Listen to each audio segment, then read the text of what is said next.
Good morning. Welcome to Some Good Vibes.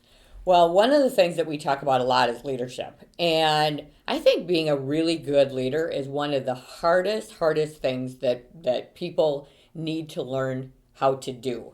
And it's not easy. I mean, people throw out servant leadership.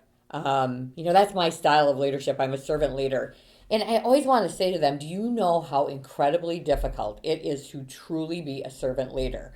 A good servant leader has this wonderful balance between motivating, coaching, and getting people excited and accountability.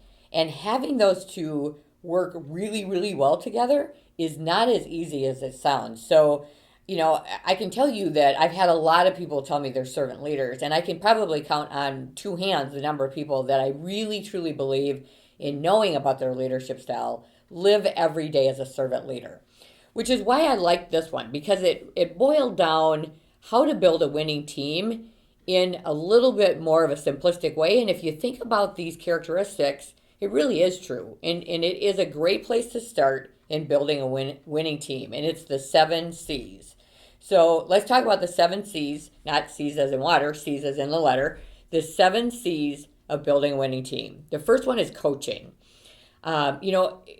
Again, the stylistic on how people are a good leader. And this is something that I've learned that's interesting in my career. I have a lot of people come in and they say that they feel micromanaged. Typically, if somebody actually really does feel micromanaged, there's a gap within their work because most leaders don't purposefully micromanage. They really don't. They micromanage bad performance. If you think about the good performers within your organization, how many of them would tell you they really feel micromanaged? But coaching, that taking that person who's not performing at the level you would like, or taking that person who's having challenges and figuring out how to be a good coach and mentor is really important. So coaching is number one. Character, I mean, that goes without saying. Being a person of good moral fiber, and quite frankly, what I would say even with character is in a leadership role, values are driven from the top of an organization in. So if a person aligns with your values, it's likely they'll be a good fit for your organization. And that really speaks to character, right?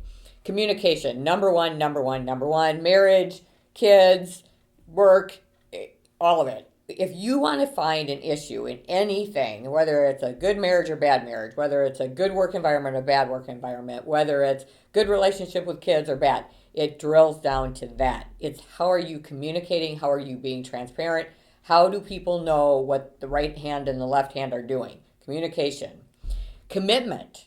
This is a big one. I mean, it's hard to lead a team that's not committed to want to follow. So commitment is really important to find team members that they all want to climb the mountain together. They will follow, they will run out ahead, they will do all the things necessary to make sure that the organization is successful. So commitment, again, no different than building a winning team at home. Contagious energy. This is one of my favorites.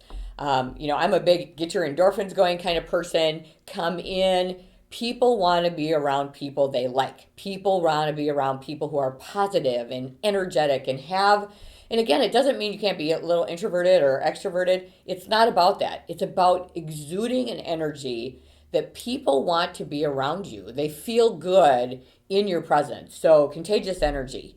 Caring, that's another piece. I mean, I got to tell you, a lot of leaders, I think, especially our parents, that generation, they never felt like they could really be caring leaders. They felt like they had to rule with an iron fist, and I owe my soul to the company store.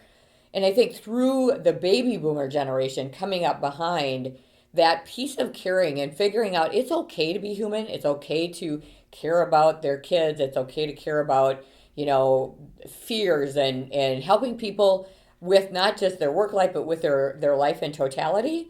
Caring is a really big piece, but I would say that's new to the baby boomer generation and really was not part of what was thought of to be a strong leader in the generation previous to that. And then consistency. That's an easy one. Do the things you ought to do when you ought to do them. The day will come when you can do the things you want to do when you want to do them. My favorite Zig Ziglar quote, and I talk about it all the time because that is being consistent. Those that are consistent, that hit their mark, that push forward, that are always trying new things, raise their hand, all the stuff we talk about. That's what makes a winning team. Coaching, character, communication, commitment, contagious energy, caring, and consistency. Remember the 7 C's and go out and make it a great day.